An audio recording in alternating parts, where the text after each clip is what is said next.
मैं जा जा के हाय हाय हाय हाय काटत लिसन एकदम हमारा कि एको हल नहीं सकत कि हां हो फलाना वो चलब तू काटे आए जो खेतवे है ना उहे बबुआ जी की जाता नहीं हमू कब का जी हम ही फालतू बनी मतलब कि हमारा के ना कनी हां सब करा के कह देले बनी जाते बनी हम अरे सुनी सुनी सुनी सुनी सुनी भेटाइए तो गोई नहीं रोवे की जाते रहनी का हो काजी मन हम जाना था कि गांव घर में ना रहे ना का पूजा तो जात है का कि हमार पूजा छांट देले बन सब मिलके नहीं ऐसे तो कोनो बात नहीं खे ना ना हमके तो जाना था का बात बा बोल ना हमनी के पेट बा ना हमनी के लइका फेके बनस और तब बतोई बुझा कि खाली अपने बोलब काहे जी पूरा गांव के कह देले बनी मसूरी सरसों त राते राती कटवा घल नहीं है हैं कम से कम गहुआ कटवनी तो कहे के चाहिए ना कि हां फलाना बो चल गहुआ कटवा द ये फलाना बम तारा के तो कहले रहने कि फलाना बो के कह दिया जा हो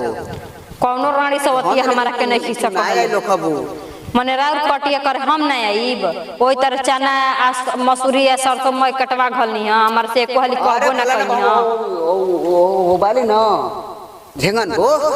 उ तो और देख जरनी है कि कैसे काटत है झेंगने बो खाली कहनी कि देखो सब करा के कह दी हो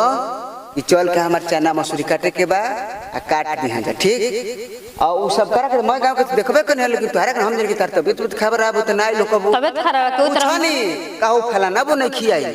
कहनी ना उनकर गोल वाली उनकर तबीयत खराब बा उनकर ज्यादा बेचारी की तबीयत खराब त का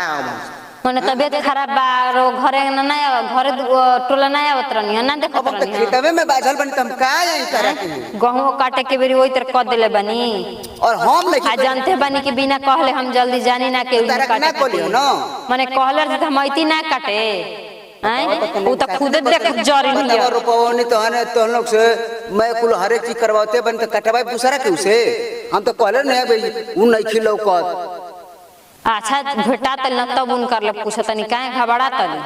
बेटा तल न तो देखो खाए कर दे छोड़ो कुल बात कटा ता ठीक न अब तो बोझा पाने के टाइम हो गया बार में जहां जा शाम के आ जाइयो ठीक ठीक बा तो मन हमनी के मसूरी के चना के दाल हमनी के तेल ना पेरला ना जी अरे तब जब काटे अब हम का करी फलाना हम तो एक आदमी से कह दनी अब ना कहली त हमारा में गलती बा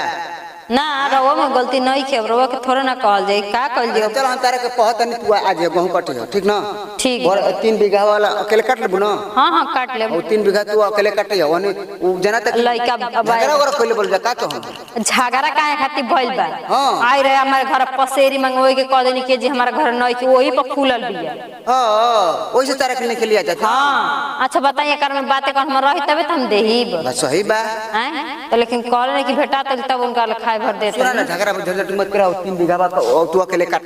ठीक ना ठीक हम केहू के ना लगाई ठीक बोल दे केहू ना काटियो मा फलानी बो कटी हां ठीक बा जाते हां कह दे भी कह से कि